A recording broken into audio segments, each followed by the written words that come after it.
नमस्कार दोस्तों, स्वागत है आपका अपने YouTube चैनल पर। तो चलिए शुरू करते हैं। अध्याय 5, प्रारंभिक आकारों को समझना। भूमिका। अपने आसपास में हम जो आकार से देखते हैं वह वक्रों रेखाओं से बने होते हैं। हम अपने परिवेश में कोने, किनारे, तल, खुली वक्र और बंद वक्र देखते हैं। हम इन्हें रेखाखंडों, कोणों, त्रिभुजों, बहुभुजों और वृत्तों से संगठित करते हैं। हम पाते हैं कि ये विभिन्न साइज या मापों के होते हैं। आइए इनकी मापों की तुलना करने की कुछ विधियां विकसित करें। रेखाखंडों का मापन। हमने अनेक बार रेखाखंडों को देखा है, खींचा है। एक त्रिभुज के 3 रेखाखंडों से बना होता है और चतुर्भुज 4 रेखाखंडों से। एक रेखाखंड एक रेखा का निश्चित भाग होता है। इसे रेखाखंड को मापना संभव होता है। प्रत्येक रेखाखंड का माप एक अद्वितीय संख्या है जो उसकी लंबाई कहलाती है। हम इस अवधारणा को रेखाखंडों की तुलना करने में प्रयोग करेंगे। दो रेखाखंडों की तुलना करने के लिए हम किसी लंबाइयों के बीच एक संबंध ज्ञात करते हैं। ऐसा करने अनेक विधियों से किया जा सकता है। देखकर तुलना करना।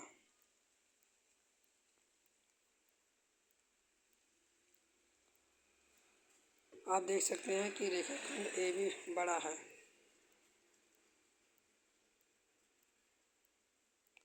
वास्तव में संलग्न आकृति AB और PQ की एक ही लंबाई है। यह इतना स्पष्ट नहीं है। इसके लिए हम रेखाखंडों की तुलना करने के लिए और अच्छी विधियों का आवश्यकता है। अक्सर द्वारा तुलना। ABCD की तुलना करने के लिए हम एक अक्ष कागज का प्रयोग करते हैं। हम अक्ष कागज की CD का अक्ष खींचते हैं और इस अक्ष कागज पर बने रेखाखंड AB पर रखते हैं। क्या आप बता सकते हैं कि AB और CD में से कौन सा बड़ा है? यह विधि इस बात पर निर्भर करता है कि हम रेखाखंड को अक्ष कितनी शुद्धता से खींच सकते हैं। इसके अतिरिक्त यदि आपको किसी रेखाखंड की तुलना करनी है तो उस समय रेखाखंड का भी अक्ष खींचना पड़ेगा। यह कठिन है क्योंकि यह रेखाखंडों की तुलना करनी हो तो आप सदैव रेखाखंड का अक्ष ही नहीं खींचते रहेंगे। रूलर और डिवाइडर द्वारा तुलना। क्या आप अपने ज्यामितीय बॉक्स में रखी वस्तुओं को पहचान सकते हैं? इन वस्तुओं के अतिरिक्त इनमें एक रूलर और डिवाइडर भी होता है। ध्यान दीजिए, रूलर चिन्ह किस प्रकार अंकित है। 15 बार भागों में विभाजित है। प्रत्येक भाग की लंबाई 1 सेंटीमीटर है।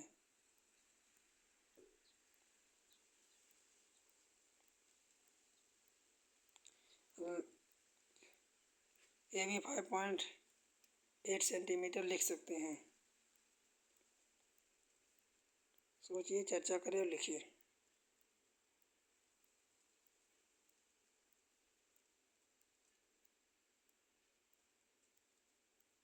5.1 कोण, समकोण और ऋजुकोण।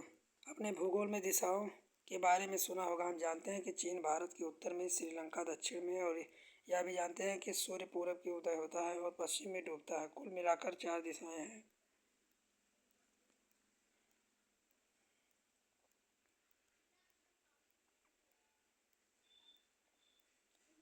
इन्हें कीजिए।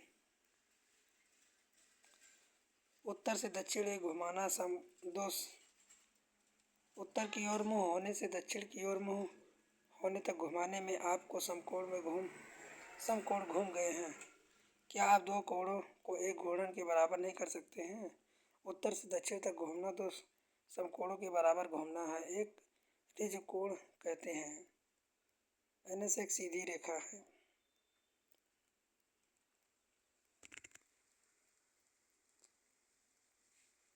सोचिए, चर्चा करें, लिखें। एक ही दिशा में 2 ऋजुकोण घूमने पर चक्कर पूरा हो जाता है। एक पूरा चक्कर घूर्णन कहलाता है। घूर्णन के लिए एक कोण संपूर्ण कोण कहलाता है। इन घूर्णनों को एक घड़ी पर देख सकते हैं। जब घड़ी की एक सुई एक स्थान से अन्य स्थान पर पहुंचती है, वह एक कोण पर घूमती है। मान लीजिए एक घड़ी 12 से चलना प्रारंभ करती है, घूमती हुई 12 पर पुनः आ जाती है। क्या उसे घूर्णन का पूरा नहीं कर लिया गया? कर लिया, अतः उसके कितने समकोण घूम लिए हैं। इन उदाहरण आकृतियों को देखिए, प्रयास करें। प्रश्नावली 5.2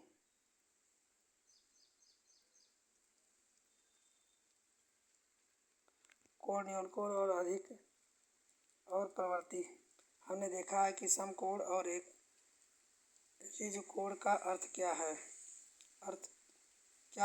परंतु जो कोण हमने देखने को मिलते हैं वह सदैव इन दोनों प्रकारों में से नहीं होते हैं। इस सीढ़ी द्वारा दीवार पर बनाया गया कोण न तो समकोण है और न ही ऋजु कोण। सोचिए, चर्चा करें और लिखिए।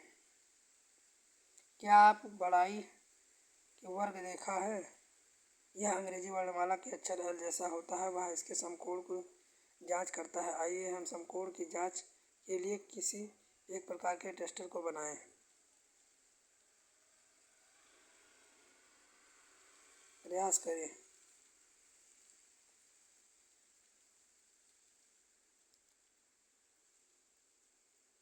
अन्य नाम। समकोण से छोटा कोण न्यून कोण कहलाता है। यह कोण न्यून कोण है।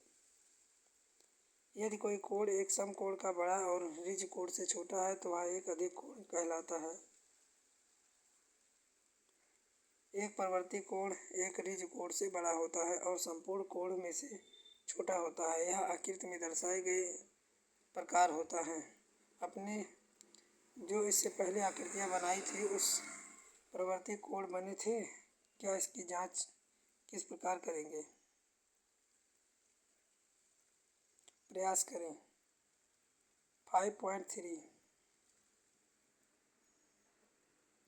कोणों का मापन। अपने बनाए गए आर्य टेस्टर की सहायता से हमने कोणों के समकोण की तुलना की। हम इससे कोणों को न्यूनतम कोण, अधिक कोण और प्रवृत्ति कोण में वर्गीकृत कर भी समर्थ हो गए हैं, परंतु इस कोणों की परिशुद्धता की तुलना नहीं हो पाती है। इससे यह पता नहीं लग पाता है कि दो कोणों में कौन बड़ा है। इसलिए कोणों की तुलना अधिक परिशुद्धता करने के लिए आवश्यक है कि उन्हें माप लिया जाए। ऐसा हम चाँदे की सहायता से कर सकते हैं। कोण का माप। हम अपनी इस माप की डिग्री आप अंश माप कहते हैं। इसे संपूर्ण घूर्णन को 360 बराबर भागों में विभाजित किया जाता है। प्रत्येक भाग में अंश कहलाता है। इस 360 अंश कहने के लिए 360 डिग्री लिखते हैं। सोचिए, चर्चा करें और लिखें। इन्हें करें।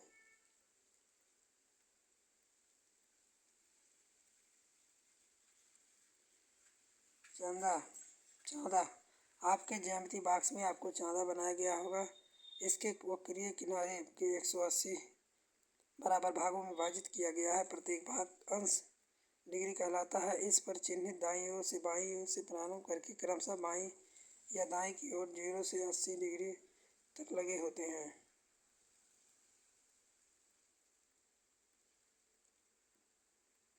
फाइव पॉइंट 4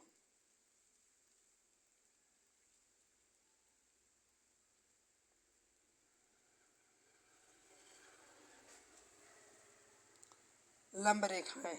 यदि रेखाएं परस्पर परिच्छेद करें और उनके बीच कोण एक समकोण हो तो वह रेखाएं एक दूसरे के लंब रेखाएं होती हैं। यदि एक रेखाएं ए बी और सी डी लंब है तो ए बी लंब है सी डी लिखते हैं।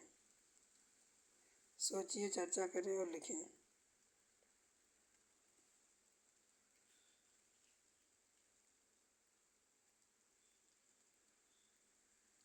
क्या एम एन रेखाखंड ए बी पर लंब है? हम कह सकते हैं एम एन रेखाखंड ए बी पर लंब समद्विभाजक है। 5.5 त्रिभुजों का वर्गीकरण। क्या आपको सबसे कम भुजाओं वाले बहुभुज के बारे में याद है? इस भाग में त्रिभुज है। आइए विभिन्न प्रकार के त्रिभुज हो सकते हैं, उन्हें देखें।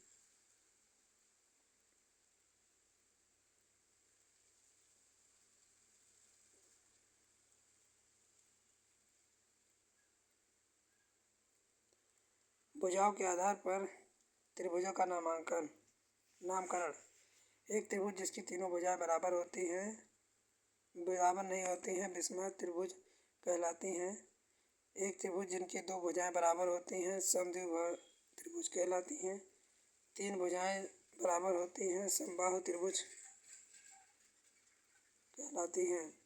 इन परिभाषाओं का उपयोग करके उन सभी त्रिभुजों का वर्गीकरण कीजिए जिनकी भुजाएं आप पहले ही माप चुके हैं।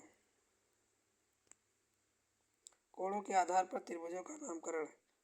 90 डिग्री न्यून कोण त्रिभुज।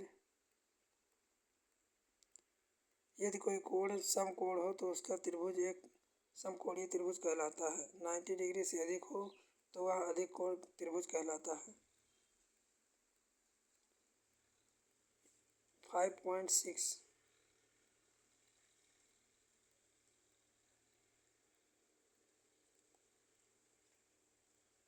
चतुर्भुज।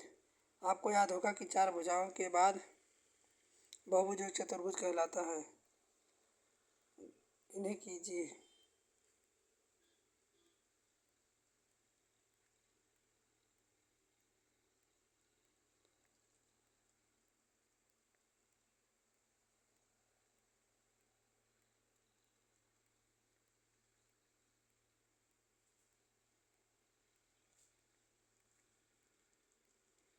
यदि अन्य सेट क्यूलर 45 डिग्री 45 युग्म का प्रयोग करें तो आपको एक वर्ग चतुर्भुज प्राप्त होता है। यह वर्ग है।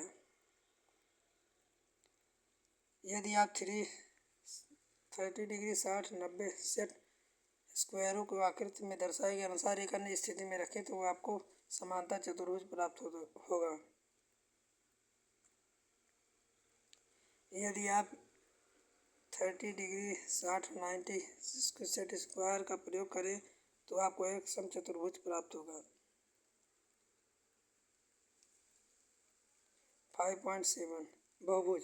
अभी तक आपने 3-4 भुजाओं वाले भुजाओं का अध्ययन किया है जिन्हें क्रमशः त्रिभुज चतुर्भुज कहते हैं। अब आप बहुभुजों को अवधारणा को ऐसी आकृतियां के रूप में विस्तृत करने का प्रयत्न करेंगे जिनके 4 से अधिक भुजाएं होती हैं। हम बहुभुज को उनकी भुजाओं की संख्या के आधार पर निम्न वर्गीकृत करते हैं।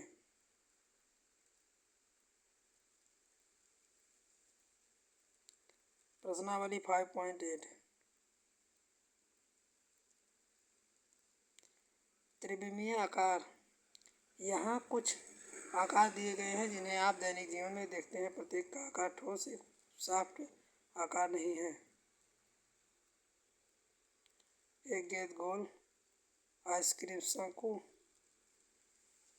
केन बेलन, बॉक्स घनाभ, पासा घन, पिरामिड आकार। किन्हीं 5 वस्तुओं के नाम बताइए जो एक गोले के से मिलती जुलती हैं।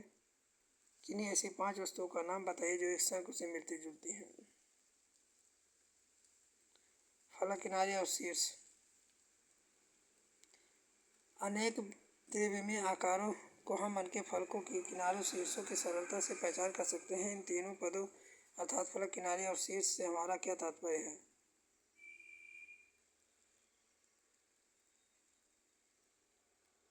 उदाहरण के लिए घन को लीजिए। घन का प्रत्येक ऊपरी सपाट वर्गाकार पृष्ठ फलक कहलाता है। 2 फलक एक रेखाखंड से मिलता है जो घन का एक किनारा कहलाता है। 3 किनारों का एक बिंदु मिलते हैं जो उसे शीर्ष कहलाते हैं, घन का शीर्ष कहलाते हैं। सामने एक प्रिज्म का चित्र दिया गया है। क्या आपने अपनी प्रयोगशाला में देखा कि इसके फलक त्रिभुज के आकार के हैं, इसलिए इसे प्रिज्म एक त्रिभुजाकार प्रिज्म कहलाता है।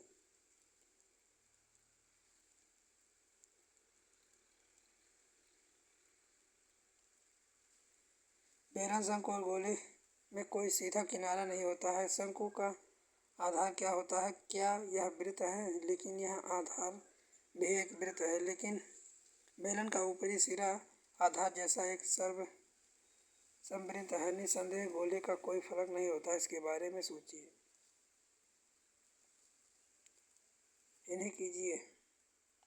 5.9 हमने क्या चर्चा की?